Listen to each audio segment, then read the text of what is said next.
प्यार मोहब्बत और इश्क का नशा जब परवान चढ़ता है तो लोग बसे बसाए घर को भी तबाह करने से बाज नहीं आते। अब इन तस्वीरों को जरा गौर से देखिए। हुस्न की मलिका, मदहोश निगाहें, कातिल अदाकारा, ये झील सी नीली आंखें, क्या राज है इनमें गहरा। अब तक तो आपने पहचान ही लिया होगा कि आपकी स्क्रीन पर दिखाई दे रही फेमस अदाकारा कोई और नहीं बल्कि पूनम ढिल्लों हैं, जो अपने दौर की फेमस हीरोइनों के लिस्ट में शुमार थीं।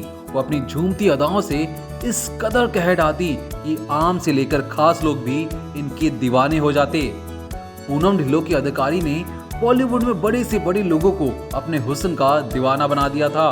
इतना ही नहीं, इस हुस्न की मलिका ने इस कदर लोगों को कायल किया कि आम से लेकर खास शख्स भी एक झलक के लिए तरस जाते थे। दिखने में बेहद खूबसूरत पूनम ने अपनी जिंदगी में हर वो मुकाम हासिल किया जिसकी उनको दरकार थी। तो वहीं मीडिया रिपोर्ट्स की माने तो पूनम बचपन से ही होशियार और पढ़ाई में तेज थी। उन्होंने 16 साल की उम्र में ही फेमिना मिस इंडिया का खिताब जीता, जिसके बाद पूनम की लाइफ ही मानो बदल सी गई। बस फिर तो अपने सपनों को पंख देने वो माया नगरी मुंबई पहुंची, जहां उन्होंने अपने करियर की शुरुआत बतौर एक्ट्रेस के रूप में की। इसके बाद तो बॉलीवुड में उनकी एक अलग ही पहचान बन गई, जिसके चलते यश चोपड़ा से लेकर रमेश सिप्पी जैसे बड़े बड़े लोगों ने पूनम को फिल्मों में ऑफर किया। वैसे तो पूनम ढिल्लों ने डेब्यू त्रिशूल फिल्म से किया, लेकिन मूवी नूरी से उन्हें बतौर एक्ट्रेस एक खास पहचान मिली। लेकिन कहते हैं ना, इज्जत, शोहरत, चाहत और उल्फत कोई भी चीज दुनिया में हमेशा नहीं रहती। आपको बता दें कि पूनम ढिल्लों जितनी अपनी एक्टिंग और खूबसूरती के लिए जानी जाती थी, ठीक उतनी ही अपनी पर्सनल लाइफ की वजह से वो चर्चा का विषय बनाई रहती। वैसे तो पूनम का नाम बॉलीवुड में कई लोगों के साथ जुड़ा, लेकिन कुछ ही ऐसे लोग थे जिनसे पूनम की नजदीकियां रहीं।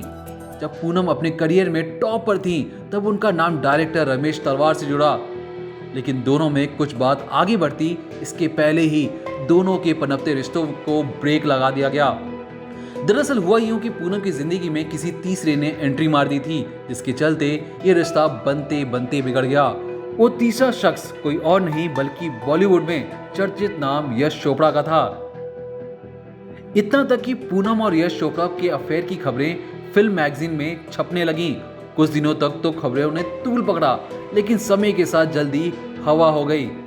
इसके बाद पूनम का नाम डायरेक्टर राजा सिप्पी से भी जुड़ा। कहते पूनम इनके प्यार में पागल थी और उन्हें पाने के लिए किसी भी हद को पार कर सकती थी, जबकि पूनम ढिल्लों को पहले से ही पता था कि राज पहले से शादीशुदा थे और लाख मनाने के बाद भी वो अपनी पत्नी को तलाक नहीं दे रहे थे, जिससे पूनम का दिल एक बार फिर टूट गया। अब पूनम इन सब को भुलाकर अपनी लाइफ में आगे बढ़ना चाहती थी, लेकिन इसी बीच जिंदगी में उनसे सबसे अनमोल चीज छीन लिया गया। पूनम के पापा का स्वर्गवास हो चुका था, जिसके बाद वो पूरी तरह से टूट गई। वहीं समय का फायदा उठाते हुए एक शख्स ने पूनम की लाइफ में फिर एंट्री मारी। आपको बता दें कि पूनम की नजदीकियां प्रोड्यूसर अशोक ठाकरे से बढ़ी और दोनों एक दूसरे के साथ समय गुजारने लगे। फिर तो दोनों ने चट मंगनी पट ब्याह हो गया। लेकिन ये क्या, शादी की 2 साल भी नहीं बीते थे कि पूनम और अशोक के बीच खटपट शुरू हो गई। आमतौर पर काम के सिलसिले में अशोक विदेश आते जाते रहते थे। इसी बीच दोनों में दरारों की खबर सामने आने लगी।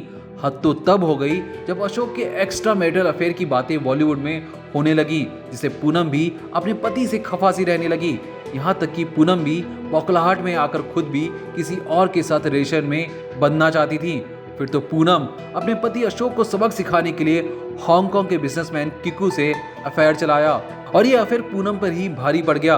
यही कारण रहा कि पूनम और अशोक ने साल 1997 में अपनी शादीशुदा जिंदगी को तलाक की मोड़ पर लाकर खत्म कर दिया।